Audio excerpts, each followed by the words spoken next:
តាមឡើយខ្ញុំសូអែនចលាហើយតែ enemy band ដល់ខ្ញុំក៏សូមួយ Franco ទៅហើយគ្នាខ្ញុំអត់មានណាគេទុកចិត្តខ្ញុំសូមបីតែម្នាក់ទេថាខ្ញុំចេះលេង Franco អីចឹងណាហើយ M1 ហ្នឹងគាត់ staster អត់ចង់អាប់ខ្ញុំទេគាត់នៅតែបន្តនិយាយទៀតចឹងថាឲ្យខ្ញុំលេងមួយ Florin ទៅព្រោះគាត់គិតថាខ្ញុំនឹងចេះលេងតែ Angela Florin អីចឹងតែខ្ញុំប្រាប់ថាអាប់ខ្ញុំទៅអត់អីទេហ្គេមហ្នឹងខ្ញុំ carry បាននិយាយទៅតតែរៀងចិត្តអស់នាទីអញ្ចឹងហ្នឹងគាត់រៀងតែចិត្តអាប់ខ្ញុំព្រោះគាត់ staster គាត់គិតថាខ្ញុំនឹងអត់ចេះលេងតែគេនឹងដូចជាមើងងាយខ្ញុំដល់ហើយគាត់ថាខ្ញុំនឹងហុកអត់ត្រូវកន្លែងហ្នឹងមានណាខ្ញុំហុកត្រូវហើយសំខាន់ហ្នឹងខ្ញុំយកបានមកខៀលទៀតឡើងចំណេញខ្ញុំមកដឹងថាមីយ៉ានេះអាងអីណាគេចូលមកវាយឡើងគៀកតរ៉េតខ្ញុំមានណាខ្ញុំហុកខ្ញុំវាយបាន free kill មួយទៀតបាទណែហើយចង់និយាយថាចេះហៅគ្នាចូលបន្ទប់ហ្នឹងហែងមានមើលគ្នាហ្នឹងហែងប្រុសដូចគ្នាតែមិនចង់ប្រើខ្លាញ់មែនអាប៉ែហ្នឹងទៀតណាអាវាយឯងមិនងាប់លើកទី1ណាសងសឹកលើកទី2អញ្ចឹងកន្លែងគិតថាសម្រេចណាយចង់និយាយថាអត់សម្រេចទេគឺ fair តបបានកន្លែងហ្នឹងមានណាចូលឡើងគឺរស់ទៀតយីហ្នឹងគេប្រាប់ខ្ញុំថាអើយហៅធ្វើថលឡាអាវខ្ញុំខ្លាចគេលួចធ្វើថល hyper ខ្ញុំចាប់តាក់កភ្លៀងកន្លែងហ្នឹង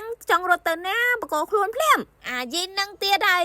វាដូចស្រឡាញ់ឯងជ្រុលពេកទេណាគ្នាមកកណោមិនបកាច់ឡុកឲ្យវាយូរទៅវាឡុកតែឯងណាមកផ្លិចចាប់ចូលសៃវៀនចង់4 5ដងម្នាក់ឯងនេះណែហើយបើថាវាយខ្ញុំងាប់ទៅមិនថាទេណាវាយមិនដែរងាប់ម្ដងណាទេដល់ពេលហើយមានណាកន្លែងហ្នឹងរត់ចោលស្រុកបាត់តែងនេះគេចូលមកជួយណាដល់ពេលហើយមានអាយីនឹងរត់បាត់អាហ្នឹងមកគេហៅធ្វើល្អបានអាចឃើញអត់ធ្វើល្អបានអាចគឺថាខំជួយគេរត់បាត់ចុះឡើងគឺតែងអ្នកងាប់